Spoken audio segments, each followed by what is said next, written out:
سب سے پہلی اسٹریٹجی یا سب سے پہلا طریقہ، یہ media they pick up the black sheep of the Muslim community and they portray as though the exemplary Muslims. یہ انٹرنیشنل میڈیا جو چند بھٹکے ہوئے مسلمان ہیں ان کو لے کر میڈیا کے سامنے ایسا پیش کر رہا ہے کہ یہ مسلمان کی مثال ہے، یہ عام مسلمان ہیں. اور ہم جانتے ہیں کہ ہر مذہب میں بھٹکے ہوئے لوگ ہیں، تو چند مسلمان جو اسلام کی راہ سے بھٹک گئے ان کو لیتا ہے اور میڈیا پہ دکھاتا ہے جیسے یہ عام مسلمان کی مثال ہے. مثال کے طور پہ اگر ایک لیٹسٹ مرسڈیز کار مارکیٹ میں آتی ہے اور آپ کو جاننا ہے کہ مرسڈیز کار کتنی اچھی ہے، اور اگر آپ اس مرسڈیز کار کے اسٹیئرنگ وہیل کے پیچھے ایک ایسے انسان کو بٹھاتے ہیں جو ڈرائیونگ نہیں جانتا ہے اور وہ گاڑی کو ٹھوکتا ہے، گاڑی کا ایکسیڈنٹ کرتا ہے، میں آپ سے پوچھنا چاہتا ہوں آپ کس کو دوشی ٹھہرائیں گے، گاڑی کو یا ڈرائیور کو؟ آپ دوشی کس کو ٹھہرائیں گے، ڈرائیور کو یا گاڑی کو؟ ڈرائیور کو، گاڑی کو نہیں. اگر آپ کو جاننا ہے کہ گاڑی کتنی اچھی ہے تو آپ گاڑی کے اسپیسیفیکیشنز کی جانچ کروائیے، اس کی سپیڈ کیا ہے، اس گاڑی کے گیئر ریشو کیا ہے، اس گاڑی کے سیفٹی میجرز کیا ہے، اس گاڑی کا بریک سسٹم کیسا ہے، اس گاڑی کا ایوریج کیا ہے. اگر آپ کو جاننا ہے گاڑی کتنی اچھی ہے تو گاڑی کی تحقیق کیجئے، ڈرائیور کو مت دیکھیے. اسی طریقے سے اگر آپ کو اسلام کے بارے میں جاننا ہے تو اسلام کی مذہبی کتابوں کا مطالعہ کیجئے، آپ قرآن پڑھیے اور صحیح حدیث کا مطالعہ کیجئے، پھر آپ کو پتہ چلے گا اسلام کیسا مذہب ہے. آپ مسلمانوں کو مت دیکھیے. دوسری اسٹریٹجی جو انٹرنیشنل میڈیا استعمال کرتی ہے اسلام کو بدنام کرنے کے لیے، کہ وہ کئی بار قرآن یا حدیث کوٹ کرتی ہے، قرآن کی آیتوں کا حوالہ دیتی ہے بالکل آؤٹ آف کانٹیکسٹ. اور ایک آیت جو اکثر میڈیا میں بار بار دہرائی جاتی ہے وہ ہے سورہ توبہ کی آیت، سورہ نمبر 9 آیت نمبر 5، جس میں میڈیا کہتی ہے، اس میں لکھا ہے کہ جہاں بھی آپ کافروں کو پاؤ وہاں ان کا قتل کرو. اور جب آپ قرآن مجید کھولیں گے اور دیکھیں گے سورہ توبہ سورہ نمبر 9 آیت نمبر 5، اس میں برابر یہی لکھا ہے کہ جہاں بھی آپ کافروں کو پاؤ وہاں ان کا قتل کرو. لیکن یہ آیت آؤٹ آف کانٹیکسٹ ہے، پس منظر کے خلاف ہے. آپ جاننا چاہتے ہیں قرآن کا پیغام کیا ہے، آپ کو پس منظر کو پڑھنا پڑے گا. You have to read in context. اور جب کانٹیکسٹ پڑھتے ہیں، سورہ توبہ سورہ نمبر 9 آیت نمبر 1 سے پڑھتے ہیں، ہمیں پتہ لگتا ہے کہ ایک صلح تھی مسلمان اور مکہ کے مشرکین کے بیچ، اور یہ صلح ایک طرفہ مکہ کے مشرکین نے توڑ دی تھی. تو اللہ سبحانہ و تعالی سورہ توبہ سورہ نمبر 9 آیت نمبر 5 میں انہیں چیتونی دیتے ہیں، انہیں وارننگ دیتے ہیں، مکہ کے مشرکین کو خبردار کرتے ہیں اور کہتے ہیں آپ کے پاس 4 مہینے کا وقت ہے، آپ سدھر جاؤ ورنہ اعلان جنگ. اور جنگ کے میدان میں اللہ سبحانہ و تعالیٰ فرماتے ہیں اور مسلمانوں سے کہتے ہیں، جب بھی دشمن، جب بھی کافر میدان جنگ میں آئیں تو جہاں بھی آپ کافروں کو پاؤ وہاں ان کا قتل کرو. یہ آیت میدان جنگ میں ہے. آپ پس منظر دیکھیں گے تو یہ آیت میدان جنگ میں اللہ سبحانہ و تعالیٰ فرماتے ہیں جب بھی دشمن میدان جنگ میں آپ کے ساتھ لڑنے آئیں، جو ایمان نہیں رکھتے، جو کافر ہے، آپ ڈرو مت، ان کے ساتھ ڈٹ کے مقابلہ کرو. اور عام طور پہ آپ جب بھی دیکھو کوئی بھی آرمی جنرل، مثال کے طور پہ ایک جنگ اگر ہو رہی تھی امریکہ، یو ایس اے اور ویتنام کے بیچ، but natural army general of U S A یہ کہیں گا اپنے سپاہی سے جنگ کے میدان میں، وہ یہ نہیں کہیں گا ڈر جاؤ اور بھاگ جاؤ، وہ یہ کہیں گا کہ جب بھی ویتنامیز، جب بھی دشمن آئے آپ ڈرو مت، آپ ان کا قتل کرو۔ عام طور پہ کوئی بھی سپہ سالار، کوئی بھی آرمی جنرل اپنے سپاہی کی ہمت افزائی کرنے کے لیے جنگ کے میدان میں یہی کہیں گا کہ ڈرو مت، اب لڑو، جہاں بھی دشمن کو پاؤ آپ ان کا قتل کرو۔ تو وہی تو قرآن مجید میں اللہ سبحانہ تعالیٰ فرماتے، لیکن کئی بار دشمن اسلام آؤٹ آف کانٹیکسٹ کوٹ کرتے ہیں۔ اور انٹرنیشنل میڈیا کے علاوہ ہندوستان میں بھی کئی دشمن اسلام ہیں، اور ایک بہت فیمس رائٹر، لیکھک جو اسلام کے خلاف لکھتا ہے، اس کا نام ہے ارون شوری۔ وہ یہی آیت کا حوالہ دیتا ہے اپنی کتاب ورلڈ آف فتواز میں، اور کہتا ہے قرآن میں لکھا ہے سورہ توبہ سورہ نمبر 9 آیت نمبر 5 میں، جہاں بھی کافروں کو آپ پاؤ، بریکٹس میں وہ کہنا چاہتا ہے ہندو، جہاں بھی آپ کافروں کو پاؤ وہاں ان کا قتل کرو۔ میں پوچھتا ہوں کہ اتنے ہندو یہاں رہ رہے ہیں، کیا عام طور پہ مسلمان ہندو کا قتل کرتا ہے؟ اور ورس نمبر 5 کے بعد ارون شوری چھلانگ مارتا ہے ورس نمبر 7 پہ۔ کیوں؟ کیونکہ ورس نمبر 6 میں اس کی بیماری کا علاج ہے۔ ورس نمبر 6 میں کوئی بھی انسان جس کے پاس تھوڑا بھی عقل ہے وہ فوراً پہچان لے گا کہ اس میں کچھ گڑبڑ ہے، کیونکہ ورس نمبر 6 میں اس کی بیماری کا علاج ہے۔ ورس نمبر 6 سورہ توبہ سورہ نمبر 9 آیت نمبر 6 میں اللہ تعالیٰ فرماتے کہ اگر مشرک، اگر کافر، اگر آپ کے دشمن امن چاہتے ہیں تو انہیں صرف چھوڑ مت دو، لیکن ان کو حفاظت کے ساتھ ایسی جگہ پہ لے جاؤ جہاں وہ محفوظ ہے۔ escort them to a place of security۔ دشمن کو صرف چھوڑو مت، ان کے ساتھ جاؤ اور ایسی جگہ پہ انہیں چھوڑ آؤ جہاں وہ محفوظ ہے۔ آج کے تاریخ میں کتنا بھی دیالو سپاہ سالار، اگر دشمن امن چاہتا ہے کہیں گا اپنے سپاہی سے چھوڑ دو، بٹ کوئی سپاہ سالار یہ نہیں کہیں گا کہ اس کو اسکارٹ کرو، اس کو حفاظت کے ساتھ ایسی جگہ پہ لے جاؤ جہاں وہ محفوظ ہے۔ اور قرآن میں اللہ تعالیٰ یہی فرماتے ہیں کہ اگر دشمن، اگر کافر، اگر مشرک صلح چاہتے ہیں، امن چاہتے ہیں، تو انہیں حفاظت کے ساتھ ایسی جگہ لے جاؤ جہاں وہ محفوظ ہے۔ تیسری اسٹریٹجی، تیسرا طریقہ جو انٹرنیشنل میڈیا اسلام کو بدنام کرتا ہے وہ ہے، وہ کچھ اسلام کے الفاظ یا قرآن میں سے کچھ الفاظ لیتی ہے اور اس کا غلط ترجمہ کرتی ہے اور اسلام کو بدنام کرتی ہے۔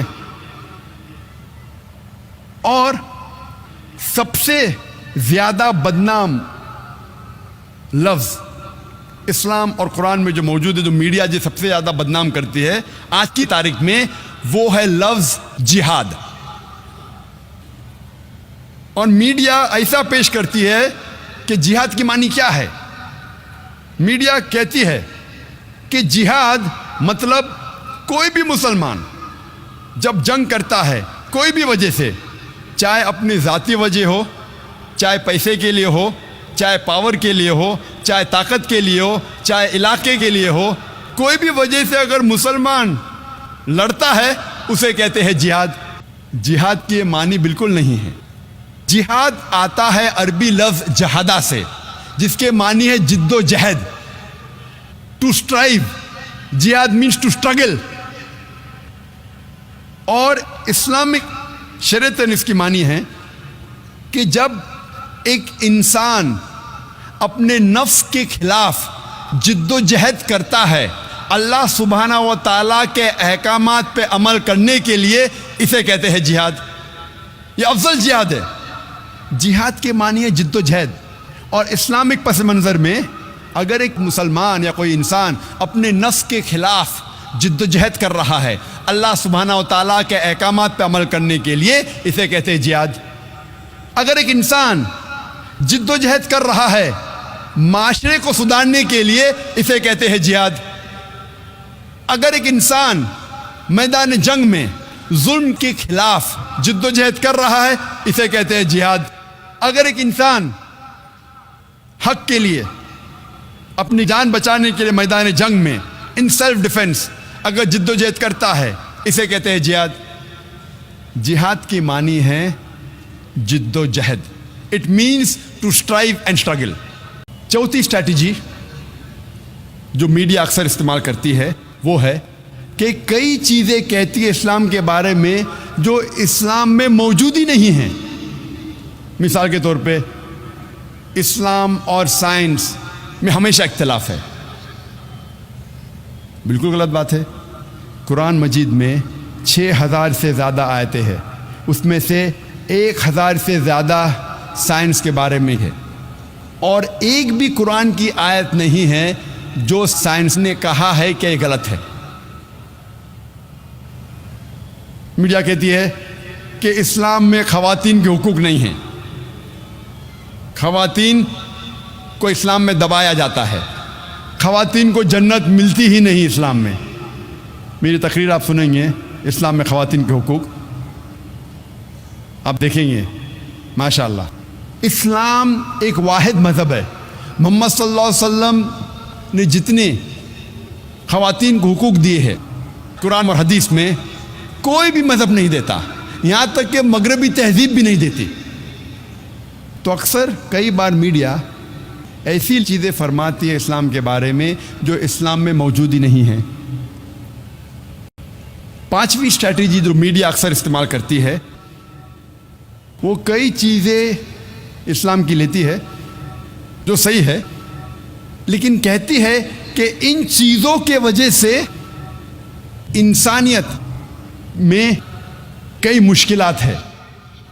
اسلام کی تعلیمات کو لیتی ہے اور کہتی ہے ان تعلیمات کی وجہ سے انسانیت میں کئی مشکلات ہے، there are problems in humankind. لیکن جب ہم تحقیق کرتے ہیں جو تعلیمات وہ کہتے انسانیت کے لیے پرابلم ہے وہ صحیح میں انسانیت کے لیے حل ہے۔ مثال کے طور پہ میڈیا اکثر کہتی ہے کہ مسلمز آر فنڈامنٹلسٹ، مسلم بنیاد پرست ہے، مسلمز آر ایکسٹریمسٹ، مسلمز شدت پسند ہے، مسلمز آر ٹیررسٹ، مسلمز دہشت گرد ہے، مسلمز آر انٹالرنٹ۔ یہ اسلام جو مذہب ہے دوسرے خیالات کو برداشت نہیں کرتا۔ اکثر میڈیا کہتی ہے مسلمز آر فنڈامنٹلسٹ، مسلمان بنیاد پرست ہے۔ بنیاد پرست کی کیا معنی ہے؟ بنیاد پرست کی معنی ہے کہ اگر کوئی انسان کوئی بنیادی باتوں پہ عمل کرتا ہے اسے کہتے ہیں بنیاد پرست۔ مثال کے طور پہ اگر ایک میتھمیٹیشین کو اچھا میتھمیٹیشین بننا ہے، اس کے لیے فرض ہے کہ وہ میتھمیٹکس کی بنیادی باتوں کو جانے اور اس کے اوپر عمل کرے۔ جب تک وہ میتھمیٹکس کے میدان میں بنیاد پرست نہیں ہے تب تک وہ اچھا میتھمیٹیشین بن ہی نہیں سکتا۔ اگر کوئی شخص کو اچھا سائنٹسٹ بننا ہے تو اسے سائنس کی بنیادی باتوں کو جاننا فرض ہے اور بنیادی باتوں پر عمل کرنا اس کے لیے فرض ہے۔ جب تک وہ سائنس کے میدان میں بنیاد پرست نہیں بنتا تب تک وہ اچھا سائنٹسٹ بن ہی نہیں سکتا۔ آپ ہر بنیاد پرست کو یہ نہیں کہہ سکتے کیا وہ اچھا ہے کیا برا ہے۔ جہاں تک کہ میں ہوں، میں یہ کہنا چاہتا ہوں کہ میں ایک بنیاد پرست مسلمان ہوں اور مجھے گرو ہے، مجھے فخر ہے ایک بنیاد پرست مسلمان رہنے کا۔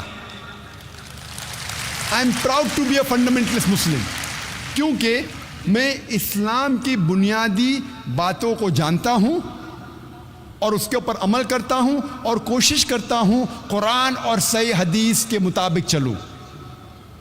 اور میں جانتا ہوں کہ قرآن اور صحیح حدیث میں اسلام میں ایک بھی بنیادی تعلیم نہیں ہے جو انسانیت کے خلاف ہے۔ ہو سکتا ہے کہ کچھ تعلیمات کے بارے میں کچھ غیر مسلمانوں کا اعتراض ہو، لیکن جب بھی آپ اس کا بیک گراؤنڈ پیش کریں گے، لاجیکل وجہ پیش کریں گے، تو کوئی بھی عام انسان جو کھلے ذہن کا ہے وہ کبھی بھی ایک بھی اسلام کی تعلیم کو نہیں بتا سکتا جو انسانیت کے خلاف ہے۔ میڈیا کا اسٹریٹجی نمبر 6، چھٹی اسٹریٹجی جو میڈیا استعمال کرتی ہے جسے کہتے ہیں ڈبل سٹینڈرڈز، اردو میں کہیں گے دوگلا پن، ڈبل سٹینڈرڈز۔ میڈیا کہتی ہے کہ مسلمان خواتین حجاب میں ہے، یہ خواتین پہ اسلام ظلم کر رہا ہے۔ کیوں؟ کیونکہ حجاب میں ہے۔ دوسری اور ہم دیکھتے کرسچن نن، کرسچن سسٹرز، وہ بھی حجاب میں، اس کا بھی سر ڈھکا ہوا ہے، لیکن کہتی ارے واہ یہ خواتین کتنی ماڈسٹ ہے، ماشاء اللہ کتنا پردہ کرتی ہے۔ آج تو مسلمہ پردہ کرتی ہے، حجاب کرتی ہے، تو کہا جاتا ہے یہ خواتین پہ ظلم ہو رہا ہے۔ کرسچین سسٹرز نن جب پردہ کرتی ہے تو کہا جاتا ہے کہ دے آر ماڈسٹ۔ مسلمان جب داڑھی رکھتے ہیں، ٹوپی پہنتے ہیں، کہا جاتا ہے دہشت گرد، یہ داڑھی والا ٹوپی والا دہشت گرد۔ جب سکھ داڑھی رکھتے ہیں اور پھیٹا باندھتے ہیں، کہا جاتا ہے واہ کیا مذہبی انسان ہے، اپنے مذہب کا پالن کر رہا ہے۔ مسلمان داڑھی رکھتا ہے، ٹوپی پہنتا ہے، دہشت گرد۔ سکھ داڑھی رکھتا ہے، پھیٹا باندھتا ہے، مذہبی انسان۔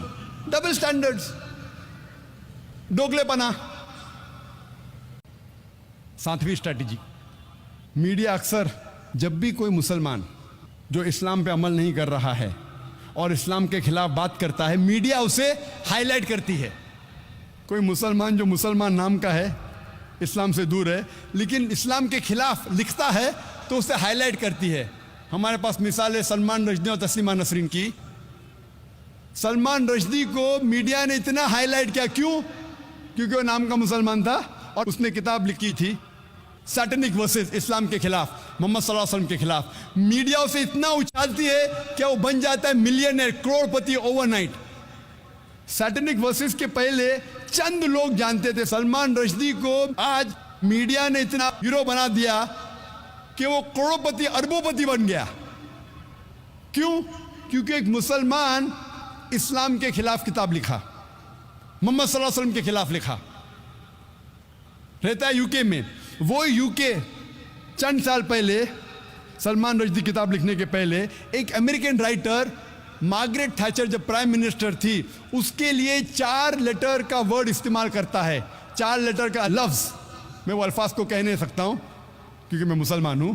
فادر، انکل، کزن، کنگ، اور اس امریکن کے اوپر بین لگ جاتا ہے۔ ہماری پرائم منسٹر کو فادر، انکل، کزن، کنگ کہتا ہے، بینڈ۔ کچھ وقت کے بعد سلمان رشدی وہی پرائم منسٹر کو وہی الفاظ کو ایکٹیو کرتا ہے، father, uncle, cousin, king add کر جاتا ہے ING، اور اس کو ایوارڈ دیتی ہے گورنمنٹ۔ کیوں؟ کیونکہ اس نے اسلام کے خلاف لکھا۔ وہی پرائم منسٹر مارگریٹ تھیچر کو وہی بک سیٹنک ورسز میں Salman Rushdie father, uncle, cousin, king اور کہتا ہے کئی بار۔ اسی پرائم منسٹر مارگریٹ تھیچر کو کہتا ہے، لفظ استعمال نہیں کر سکتا ہوں میں، کہتا ہے فیمیل ڈاگ، کہتا ہے کتی، اور اسے یو کے گورنمنٹ ایوارڈ دیتی ہے نائٹ ہوڈ۔ کیوں؟ کیونکہ اسی کتاب میں اس نے محمد صلی اللہ علیہ وسلم کے خلاف بھی لکھا۔ 8ویں اسٹریٹجی میڈیا کی کیا کرتی ہے؟ اگر کوئی مسلمان ودوان ہے، اچھا کام کرتا ہے، تو اسے مسلمان جیسا بتاتی ہی نہیں۔ وقت کم ہونے کی وجہ سے ایک ہی مثال دوں گا میں اسٹریٹجی کی۔ ہم جانتے ہیں کہ 8ویں صدی سے 12ویں صدی کو کہا جاتا ہے، یورپین کہتے تھے ڈارک ایجز، اندھیرے کا دور۔ ڈارک ایجز کہاں اندھیرے کا دور تھا؟ وہ اندھیرے کا دور تھا یورپینز کے لیے، انگریز کے لیے۔ مسلمان جو عرب سائنٹسٹ تھے، اتنے کم تحقیق کے باوجود اتنی سائنٹیفک ڈسکوریز کر چکے تھے، دے ور گریٹ۔ لیکن آج جب ہم سائنس پڑھتے ہیں، ہمیں پتہ ہی نہیں لگتا کہ مسلمان اونچائی پہ تھے۔ ہم پڑھتے ہیں ہماری کتاب میں Aristotle of the East, Avicenna انگریز نام لگتا ہے نا، اس کا اصل نام ہے علی ابن سینا۔ ہم پڑھتے کتاب میں ایویسینا، کون سمجھے گا ایویسینا مسلمان تھا؟ ہم پڑھتے ہیں کیمسٹری کے اندر ایک مشہور سائنٹسٹ گیبر نہیں، یہ جابر ہے، جابر ابن حیان. کون سمجھے گا گیبر مسلمان ہے؟ وہ جابر ہے، جابر ابن حیان. ایسی کئی مثال دے سکتا ہوں. ہم پڑھتے ہیں بلڈ سرکولیشن کے بارے میں، ولیم ہاروی. 400 سال پہلے ولیم ہاروی کے پہلے ابن نفیس نے ایجاد کیا تھا، ڈسکرائب کیا تھا بلڈ سرکولیشن. اور ابن نفیس کے 600 سال پہلے نازل ہوا تھا قرآن، جس میں لکھا ہے بلڈ سرکولیشن کے بارے میں. تو میڈیا کیا کرتی ہے؟ اگر مسلمان ودوان ہے اسے چھپانے کی کوشش کرتی ہے کہ وہ مسلمان ہے.